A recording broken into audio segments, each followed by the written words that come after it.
কাজে লাগাই দিব, সমস্যা নাই। 5টা রিয়াল লাগবে। আপনি এখন 500 রিয়াল খাবেন, অন্যদিক দিয়ে আপনার 1000 রিয়াল চলে যাব। আপনার ছেলে মেয়ে অসুস্থ হয়ে যাবে।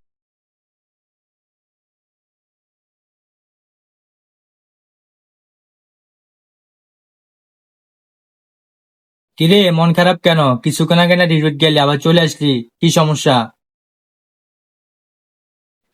ডিউটিতে গিয়েছিলাম, আধা ঘন্টা দেরি হয়েছে দেখে সাইড থেকে বাইর করে দিছে। তুই রাতে 3টা পর্যন্ত মোবাইল টিপস, ঠিক মতো ডিউটি যেতে পারস না। একদিন হলে কথা ছিল, মাসের 10 দিনে তুই টাইম মতো যেতে পারস না। এখন লাত্তি দিয়া বার করে দিচ্ছে রুমের থেকে, ভালো হয়েছে না? এখন রুম ভাড়া দিস, খানার টাকা দিস, একটু পরে যখন রুমের থেকে লাত্তিতে বের করে দিব তখন বুঝবি।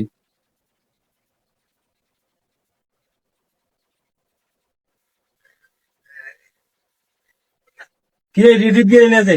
কি হইছে? গেছিলাম ভাই, ডিউটিতে বাইর করে দিছে। কি সমস্যা?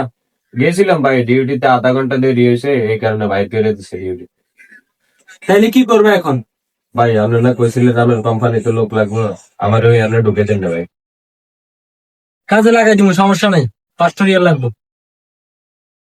ভাই আমার কাছে খাবার টাকা নাই, আপনার কত না আমি 500 টাকা দিব, দেন না আমার কাজটাতে ঢুকে।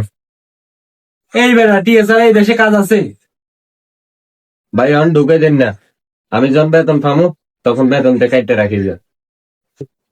আরে ভাই, রুমের একজন লোককে কাজ দিবেন, এর বিনিময়ে 500 রিয়াল চান। আজকে ওর কাজ নাই, কালকে আপনারও কাজ নাও থাকতে পারে। আপনি এখন 500 রিয়াল খাবেন, অন্যদিক দিয়ে আপনার 1000 রিয়াল চলে যাব।